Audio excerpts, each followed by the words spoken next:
रहस्यमय और सच्ची कहानियां सुनाने के सिलसिले को आगे बढ़ाते हुए आज जो कहानी मैं आपके लिए लेकर आया हूं, यकीन मानिए आपने ऐसी कहानी आज से पहले कभी सुनी नहीं होगी, क्योंकि इसमें एक सुपारी देने वाला शख्स है और सुपारी देने वाला शख्स सुपारी देकर खुद खुदकुशी कर लेता है और जिसके लिए सुपारी दी गई थी वो कहीं से वैसे ही लौट आता है और उसके बाद उस कहानी के अंदर से एक और कहानी निकल कर आती है जो सबको हैरान कर देती है। तो चलिए मैं कहानी शुरू करता हूं। ये कहानी शुरू होती है पिछले साल जुलाई के महीने से, यानी 2022 जुलाई का महीना। जगह है बेंगलुरु और यहां पर एक परिवार रहता है। परिवार में मतलब है एक पति हैं नवीन, उनकी पत्नी है अनुपल्लवी और उनके एक बच्चा है। सब कुछ बहुत अच्छा चल रहा है, कहीं कोई तकलीफ नहीं है। नवीन टैक्सी चलाते हैं और अपनी पत्नी से बहुत प्यार करते हैं, अपने बच्चे से बहुत प्यार करते हैं और सब कुछ नॉर्मल है। 23 जुलाई 2022 के दिन नवीन अपने घर से निकलते हैं रोज़मर्रा की तरह टैक्सी चलाने के लिए, लेकिन अपने घर वापस नहीं आते। एक दिन बीतता है, 2 दिन बीतता है, बीतते बीतते 2 अगस्त की तारीख आ जाती है। अब इधर नवीन की जो पत्नी है वो उन्हें ढूंढ रही हैं, लेकिन वो पुलिस में कंप्लेंट नहीं लिखा रही हैं, लेकिन सब जगह ढूंढ रही हैं नवीन को, क्या हो गया, कहाँ चले गए, नवीन आए नहीं, उनका फ़ोन नहीं लग रहा।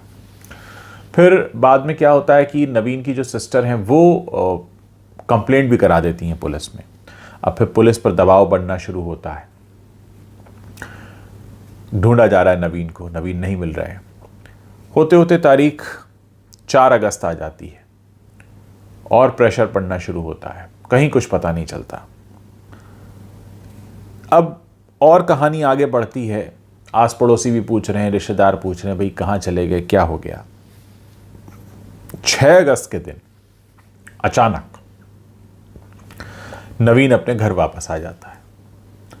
नवीन जब घर वापस आया है, उसको देखकर उसके पास पड़ोसी रिश्तेदार सब बहुत एक्साइटेड हैं, खुश हैं, अरे वापस आ गए। लेकिन उसकी जो पत्नी है वो बिल्कुल बुत बन गई है, एकदम जैसे उसे सांप सूंघ गया हो या कोई सदमा लग गया हो, झटका लग गया हो। सब लोगों को लगता है कि शायद हो सकता है उसने आस उम्मीद छोड़ दी होगी कि पति वापस आएगा जिंदा और आ गया, तो इसलिए ऐसा हो रहा होगा। खैर, पुलिस को इत्तला दी जाती है, पड़ोसी एक इन्फॉर्म कर देता है कि भाई नवीन घर आ गए हैं, तो आप उनको ढूंढना छोड़िए, वो घर आ गए। ये सुनकर पुलिस भी घर आती है और उनसे फिर पूछताछ शुरू होती है। तो नवीन जो कहानी बताता है वो कहानी बहुत घूमी हुई निकलती है। उसका ये कहना है कि 23 जुलाई को मैं अपने घर से निकला था टैक्सी लेकर। मुझे रास्ते में एक शख्स मिला, उसने मेरी टैक्सी रोकी और वो मुझे एक ऐसी जगह ले जाने के लिए बोल रहा था जो थोड़ा सा सुनसान इलाका है। और रास्ते में 2 लोग और आते हैं जो कहता है कि ये मेरे ही दोस्त हैं, इनको भी बैठा लो, और वो मुझे लेकर जाते हैं एक सुनसान जगह पर। मैं पहले तो वहाँ जाने से मना करता हूँ, मुझे कुछ शक होता है, कुछ गड़बड़ है। तो उन्होंने मुझे हथियार दिखाए और कहा कि चलो। अब जब ये वहाँ पर पहुँचता है, उसको कहते हैं गाड़ी से उतरो। गाड़ी से उतरता है। अब उसे ऐसा लगता है कि उसकी जान खतरे में और ये लोग उसे मारना चाहते हैं। तो बहुत ही भोले मन से वो कहता है कि आप लोग मुझे क्यों मारना चाहते हैं, मैं गरीब आदमी हूँ, टैक्सी चलाता हूँ, मेरी किसी से कोई दुश्मनी नहीं है, मैंने किसी का कुछ बिगाड़ा नहीं है, मैं किसी का कोई सामान चोरी करके कभी नहीं भागा, किसी से झूठ नहीं बोला, लेकिन आप मुझे क्यों मार रहे हो, क्या है मुझ में ऐसा, मुझे मार के क्या मिलेगा। तो उनमें से एक शख्स कहता है कि जाहिर है तुम्हें मारने के लिए हमने पैसा लिया, इसीलिए तुमको मार रहे हैं, और है तुम्हारा कोई दुश्मन जो तुम्हें मरवाना चाहता है। समझ में नहीं आता कि ऐसा क्या हो गया। फिर वो कहता है कि ठीक है, आप मुझे मारना चाहते हो मार लो, लेकिन मुझे मरने से पहले सिर्फ इतना बता दो कि वो शख्स है कौन, कम से कम मैं जान तो लूं, मरने से पहले तो मुझे इतना हक है जानने का कि मैं मर क्यों रहा हूं, फिर मार देना मुझे, तो वैसे ही घिर चुका हूं मैं, आप 3 लोग हो, अंधेरी जगह है, यहां मुझे बचाने भी कोई नहीं आएगा। अब नवीन के बोलने में इतना भोलापन और मासूमियत थी कि उनमें से एक को दया आ गई। उसने कहा देखो ऐसा है कि तुम्हें मरवाने वाली तुम्हारी पत्नी है। अब ये सुनकर तो नवीन की होश उड़ गए, क्योंकि नवीन तो अपनी पत्नी से बहुत प्यार करता था। इनफैक्ट उसे पत्नी की ही चिंता हो रही थी कि मैं नहीं रहूंगा तो उसका ख्याल कौन रखेगा, उसे अपने बच्चे की याद आ रही थी। वो हैरान रह जाता है, कहता है कि ऐसा कैसे हो सकता है।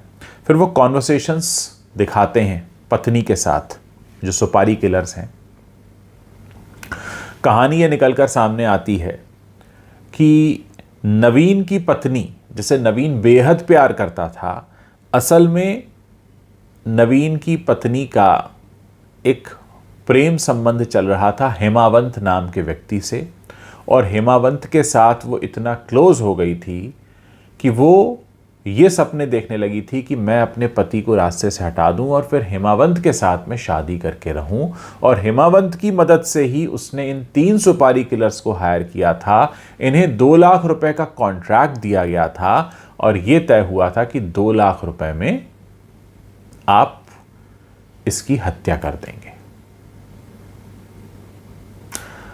अब होता क्या है कि इधर जो सुपारी किलर्स और नवीन के बीच में चल रहा है, इस बात से सुपारी देने वाली नवीन की पत्नी अनजान है, उसे नहीं पता। वो तो सुपारी दे चुकी है और उसने ये कहा है कि जब तुम मेरे पति को मारो उसके बाद उसकी लाश किसी के हाथ नहीं आनी चाहिए, लेकिन लाश को कहीं ठिकाने लगाओ, उससे पहले उसका फोटो खींचना, मुझे भेजना, मैं और हेमावंत ये कंफर्म करेंगे और तब हम आपको बाकी का पैसा देंगे। उनको 90,000 एडवांस दे चुके थे, 1,10,000 काम होने के बाद देना था। अब इधर जो कॉन्वर्सेशन शुरू हुआ है सुपारी किलर्स और नवीन के बीच में, तो नवीन की जो मासूमियत है, नवीन का जो भोलापन है, उससे दिल पिघलने लगता है सुपारी किलर्स का कि इतना शरीफ आदमी है, इसके किसी से झगड़ा नहीं, दुश्मनी नहीं, बड़े भोलेपन से पूछ रहा है। हम बताते हैं पत्नी है तो और घबरा जाता है। फिर ये कहता है ऐसा है, आपने मुझे बता तो दिया है, मुझे नहीं पता ये सब क्या है, आप मुझे मार डालो और इस सच को जानने के बाद तो मैं वैसे भी जिंदा नहीं रह पाऊंगा अगर आपने मुझे छोड़ भी दिया कि मेरी पत्नी ही मुझे मरवाना चाहती है, अब मेरे जीवन में क्या बचा है। लेकिन ये सुपारी किलर्स कहते हैं कि देखो ऐसा है, तुम्हारी बात भी हमको समझ में आ रही है, पैसा तो हम ले चुके हैं, पैसा तो हम बिल्कुल वापस नहीं करेंगे और हमें तो बाकी का पैसा भी चाहिए, लेकिन तुम क्योंकि हमें भले आदमी लग रहे हो इसलिए हम तुम्हें नहीं मारेंगे। तुम एक काम करो, बस यहाँ लेट जाओ और फिर वो उसके ऊपर एक टोमेटो केचप वगैरह डालकर, उनको पता है क्या करना है, और एक तस्वीर लेके भेज देते हैं और उसे ज़िंदा छोड़ देते हैं। वो तस्वीर लेकर जब भेजते हैं हेमावंत को, जो उसकी पत्नी का प्रेमी था, तो कंफर्म हो जाता है भाई देखो डेड बॉडी है और देखो मरा पड़ा है, सर को चल दिया है, जो टमाटो केचप है वो खून जैसा दिख रहा है। इनको बाकी के पैसे भी मिल जाते हैं। इधर होता क्या है कि ये जो पत्नी है ये पुलिस में कंप्लेंट नहीं लिखा रही है, क्योंकि मरवाया तो इसी ने है। अब ये कंप्लेंट कैसे लिखा है, बस रिश्तेदारों में नाटक कर रही है, अरे कहाँ चले गए कहाँ चले गए। इधर बहन ने ज़बरदस्ती कंप्लेंट लिखा दी थी, बहन को तो पता ही नहीं था, इसलिए वो कंप्लेंट लिखा आई थी, इस चक्कर में पुलिस का इन्वॉल्वमेंट हो गया था। इस बीच क्या हुआ था, 23 जुलाई को ये होता है और 6 अगस्त को वापस आता है नवीन।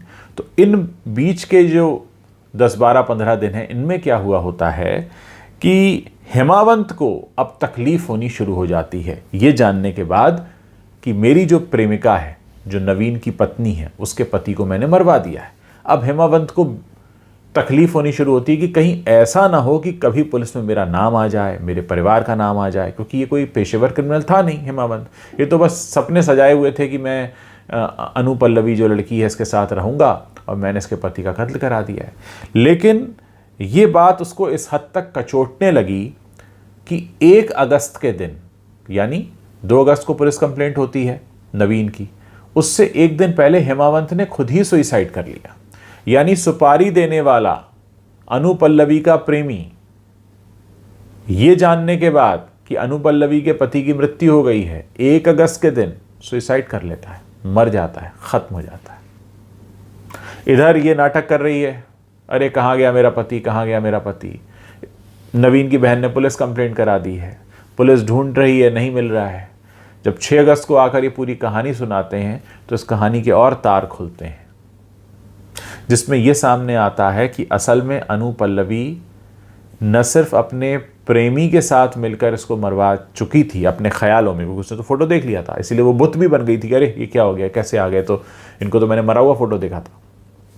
असल में अनु पल्लवी जो है वो अपनी माँ को भी इसमें इन्वॉल्व किए हुई थी और उसकी माँ को भी इस बात की जानकारी थी कि मेरी बेटी ये सब कर रही है, एक ठीक ठाक अच्छे पति को मार रही है और एक प्रेमी के साथ रहने का प्लान कर रही है। जब ये सारी कहानी पुलिस के सामने आती है तो जाहिर है अनुपल्लवी को गिरफ्तार किया जाता है, उन 3 सुपारी किलर्स को गिरफ्तार किया जाता है, अनुपल्लवी की माँ को भी गिरफ्तार किया जाता है और जो चौथा वो सुपारी किलर था, सुपारी देने वाला जो व्यक्ति था हेमावंत, वो तो है ही नहीं अब इस दुनिया में, तो उसको गिरफ्तार नहीं कर सकते। फिर ये मामला पूरा कोर्ट में चलता है, लोअर कोर्ट में चलता है, जहाँ पर जाकर नवीन ये कहता है कि मैं अपनी पत्नी से बहुत प्यार करता हूँ और मैं इसीलिए वापस आया क्योंकि मैं उससे अलग रह ही नहीं सकता था। ये जानने के बाद भी कि वो मुझे मरवाना चाहती थी, उसने मुझे मरवाने के लिए सुपारी दी थी, उसने पैसा खर्च किया था, वो किसी और के प्यार में थी, इतनी सारी बातें जानने के बाद भी क्योंकि मैं किसी भी तरीके से उससे दूर नहीं रह सकता था, इसीलिए मैं अब वापस आया हूँ।